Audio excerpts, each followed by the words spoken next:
È partito ieri dalla Polonia con a bordo 39 profughi ucraini il bus umanitario che domenica scorsa da Montevago era andato verso l'Ucraina. Dopo la consegna dei farmaci e dei prodotti di prima necessità avvenuto nella giornata di ieri a Maraweka, a Varsavia sono saliti sul pullman bambini, donne, anziani in fuga da 3 città bombardate, Mariupol, Kharkiv e Cherniv.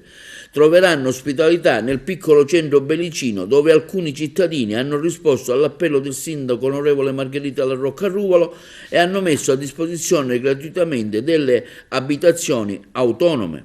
Abbiamo finalmente iniziato il viaggio di ritorno. Abbiamo sull'autobus 39 profughi che abbiamo preso da 2 luoghi diversi.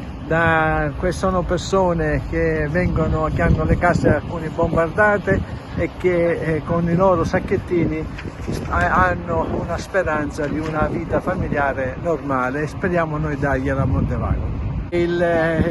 Sono circa 3.000 chilometri che faremo in continuazione e prevediamo di arrivare sabato o nella mattinata o nel pomeriggio, dipende da problemi che emergono durante il viaggio. Abbiamo molti ragazzini e donne, qualche anziano, ma la maggior parte sono donne, giovani e ragazzini. Okay. Mano, mani.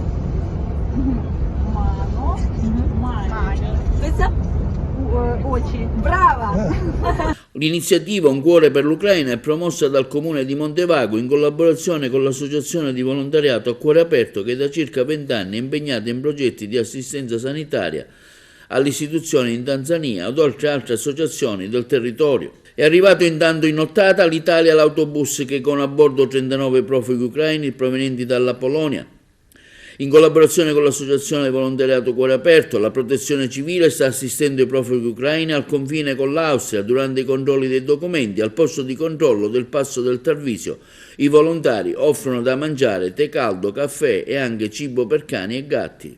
Dunque noi accogliamo proprio al confine dall'Austria verso l'Italia i profughi che arrivano dall'Ucraina e diamo una prima assistenza, qualche vetovaggiamento, qualcosa da mangiare, delle cose per i bambini, delle cose da bere, del tè caldo, per poi dopo, intanto che loro vengono controllati dalla polizia, dopodiché loro proseguono il loro viaggio. Ma insomma cerchiamo di metterci a loro disposizione, chiaramente noi della Protezione Civile siamo qui a dare assistenza e aiutare.